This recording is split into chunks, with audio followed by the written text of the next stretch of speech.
जैसे आप इस पे पिक्चर में देख सकते हैं, मोटा अनाज, सब्जी, vegetables, everything this are rich in fibre. एक चीज बिल्कुल क्लियर है, इसकी जो डेफिनेशन है, ये वो कॉम्प्लेक्स कार्बोहाइड्रेट है which is not absorbed in the gut.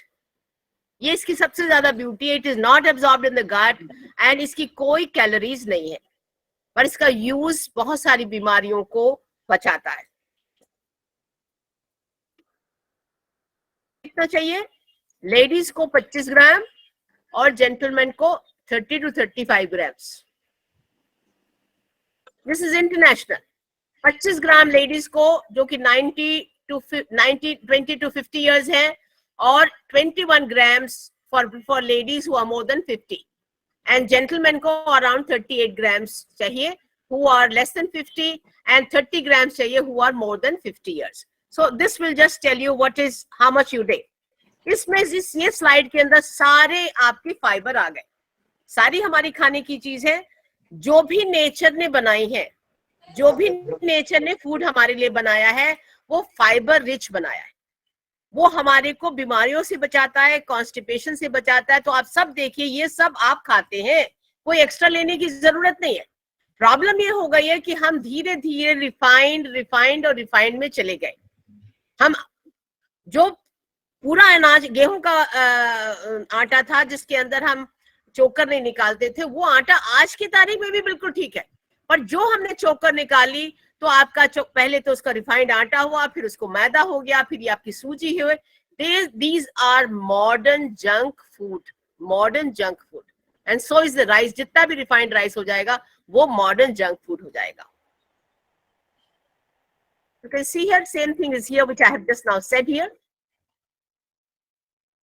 Now, importance क्या है? Importance ये है, जैसे मैडम ने अभी बताया कि ये गेट कीपर की तरह काम करता है, गेट कीपर की तरह काम करता है। और हम लोग जल्दी में, हबड़ा तबड़ी में जल्दी खाना खाते हैं, तो कहते हैं कि हमारे को जब खाना है 32 बार चबाकर तब हमारे स्टमक में आना चाहिए, पर 32 वाले चबाने वाले है नहीं, दो बार भी नहीं करते, कई खाली बार ऐसे गलब करते हैं।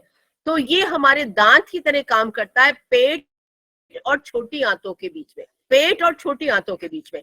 आपसे इससे क्या होता है कि जो मूवमेंट आपका, जो डाइट आपने डाली हुई, उसका मूवमेंट पूरी गट में स्लो हो जाता है। So it keeps our diet microbiome healthy, हमारे मैनेजमेंट करने में, लिमिट कैलोरीज करने में, सब में अच्छा है। इससे आपकी कॉन्स्टिपेशन अच्छा रहता, चला जाता है, और पाइल से भी हमें छुट्टी मिलती है। गट हेल्थ के लिए यू फाइंड कि जो ये प्रीबायोटिक की तरह काम करता है। और हमारे जो गट का फ्लोरा है, वो आपका गट का फ्लोरा जो है वो ठीक हो जाता है, which is for better digestion and a better immune function. आप देखेंगे वेट मैनेजमेंट में हम लोग कहते हैं कि अदरवाइज हम 50% डाइट की बात करते हैं, इसमें और भी अगर आप पे फ्रूट्स एंड वेजिटेबल्स लेंगे तो आपका ये है कि वेट मैनेजमेंट में इसमें कैलोरीज नहीं होती। आप ये देखिएगा कि एक चीज याद रखिए, जितनी कच्ची सब्जियां हैं 100 ग्राम में 25 कैलोरीज मिलती हैं। तो आपने 500 कैलोरीज खाई, तो आपको 500 आपने कच्ची सब्जी ली तो आपको 125 कैलोरीज मिली। और अगर फ्रूट्स में है 100 ग्राम में आपको 50 कैलोरीज मिलती है। इसका मतलब ये है कि आपने 500 ग्राम फ्रूट खाए तो आपको कैलोरीज आपकी 250 से ज्यादा नहीं है। उसके लिए एक्सेप्शन है आम, केला वगैरह, उसमें 100 में से 100 कैलोरीज मिलती है। नाउ ब्लड शुगर कंट्रोल के लिए बहुत इंपॉर्टेंट है। दो डायबिटीज में एक बात समझ लीजिए, आपको प्री डायबिटिक जो लोग हैं और डायबिटिक जो लोग हैं, उनमें जो पीक है वो सडनली नहीं बढ़नी चाहिए। सडनली अगर आपकी पीक हो गई 180 हो गई, 200 हो गई, ये आपके ऑर्गन्स के लिए बहुत हार्मफुल है। आपकी खाने के बाद पीक जो है ब्लड शुगर की वो 140 से ऊपर जाना नहीं चाहिए। तो जब हमारा फाइबर कंटेंट हमारा ठीक होता है तब हमारा देखेंगे कि आपकी ब्लड शुगर जंप नहीं करती। और this is what we require for good diabetic and pre diabetes control. सब वही बता दें, स्लो डाइजेशन होगा, कोलेस्ट्रॉल आपका लो होगा, और आपको it attracts water and turns into gel. तो ये सारी जो चीजें ये हमको पता नहीं से टॉक बाय इटसेल्फ। हार्ट के लिए बहुत अच्छा है because soluble fibre binds to cholesterol. और एक छोटी सी बात और भी समझ लीजिए कि जितने भी वेजिटेरियन हैं उनमें कोलेस्ट्रॉल की मात्रा बहुत कम होती है। Only non vegetarian diet attracts cholesterol, तो उसमें कोलेस्ट्रॉल ज्यादा होता है। बोन हेल्थ के लिए इंपॉर्टेंट है, आपके सर्टेन कैंसर्स के लिए कहते हैं कि आपको फ्रूट्स एंड वेजिटेबल्स जो है और ये आपका फाइबर रिच डाइट आपको लेनी चाहिए। एपिटाइट कंट्रोल के लिए बताया कि जैसे सटाइटी फीलिंग देता है, आपने थोड़ा सा खाया और आपको लगता है पेट फुल हो गया, that is what we require for our appetite control. आप ये स्लोअर ईटिंग, हमारे स्पेस में स्लोअर ईटिंग करनी चाहिए, और हमें जब भी खाना खाएं माइंडफुली हमने खाना खाना है, that can avoid over eating. ये स्टेबल एनर्जी लेवल्स को आपको देखा, आप देखिए, you just look at this particular picture, यही सब कुछ आपने खाना है।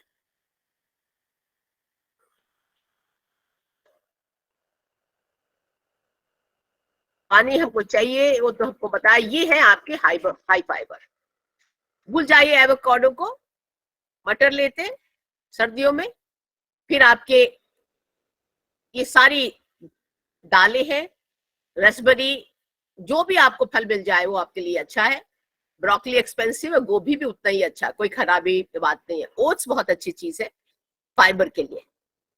तो अगर हमें 30 ग्राम्स ऑफ फाइबर चाहिए, जेंटलमैन को, हमें 25 चाहिए, उनको 30 से 35 चाहिए, तो आपने क्या, आधा कप आपने ओट ले लिया, एक आपने मीडियम साइज का पियर ले लिया, फिर एक आपने स्वीट पोटैटो, शकरकंदी, ये अगर मिल जाए सीजन में तो आप इसको लीजिए, बहुत अच्छा है।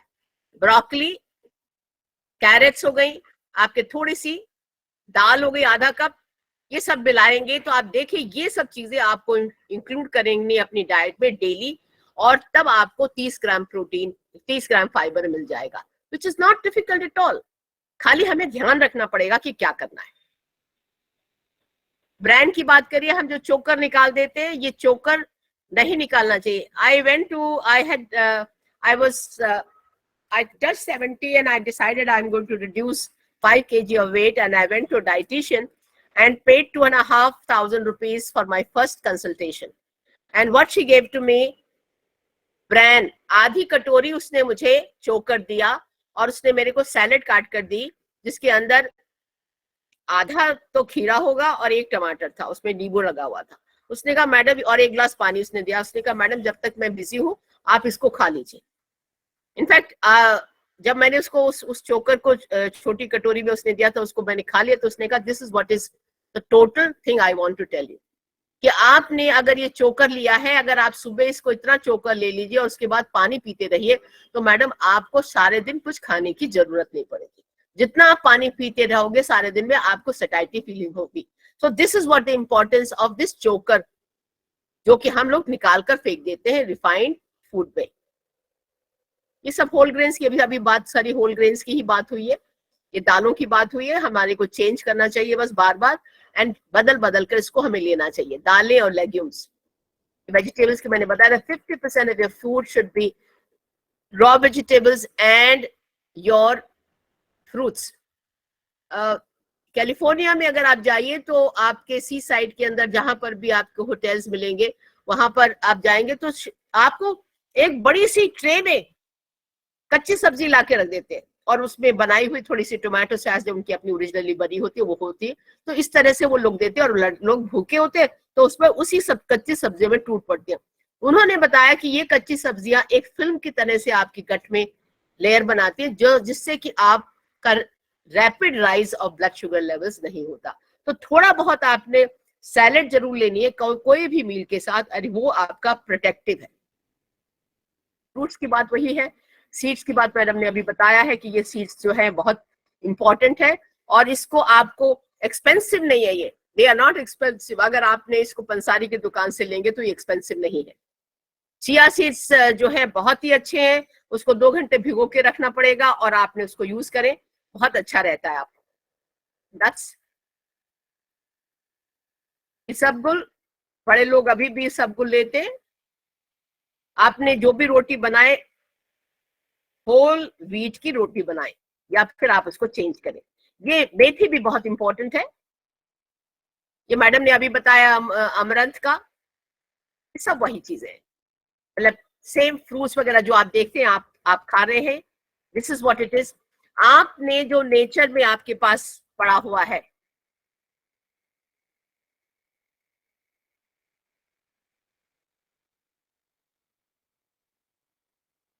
इस पिक्चर को आप अपने सामने बिठा लीजिए, बस यही आपको याद रहेगा, तो फिर आपको कभी भी डाइट में प्रॉब्लम नहीं होगी।